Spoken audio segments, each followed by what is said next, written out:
अरे लागता दिन दोपहरी हम बहनी ना होई। अरे आईली हम पूर्वा के वारा से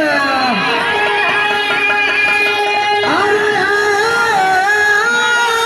मालके ने एने बारू तने कस के भराऊ रे आईली हम पूर्वा के वारा से अरे घर के तोरा सामानवा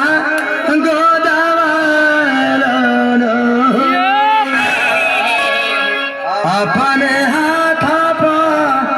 गोदान गोदावाला अरे कौन नहीं सकार है गोहरा गोहरा हो मेहरा रुपया गोहरा अरे सतीश भौजी ए का चिल्लात रहो का गोदत रहो अरे भौजाई गोदाना गोदतानी अच्छा अच्छा गोदाना गोदत रहो हाँ कई प्रकार का गोदी ला हाँ ना जैसन जैसन कहले वैसन वैसन बना दे कदम ना गोदी दे कैसे मानी सुना हमार बात अच्छा अरे जहाँ काबू छाती देबो बुझा तारू हाँ हाँ हाँ जहाँ काबू छाती देबो हाथ पर निशाना गोदवाला ना बड़ा छटिया रे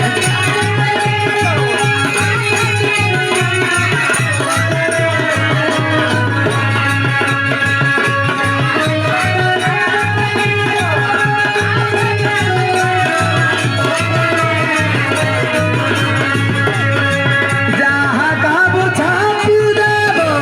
हाथ पर निशाना गोदवाला ना गोदवाला ना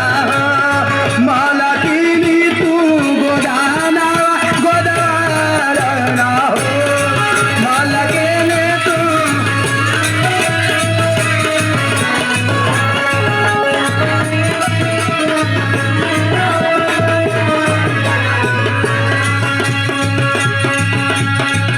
कहो हाँ मालिकिनी बोला टैटू नहीं बनावेला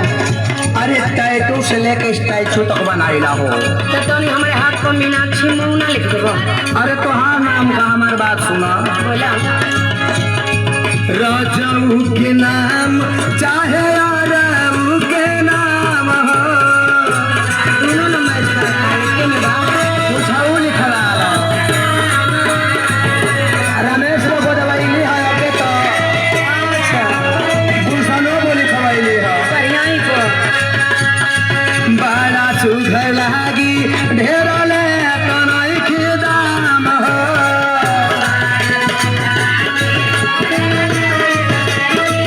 खाली 100 रुपया लागी है गुलशन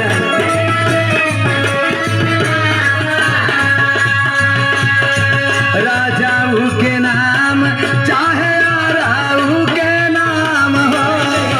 बड़ा निमन लागी ढेर ले तनई के दाम हो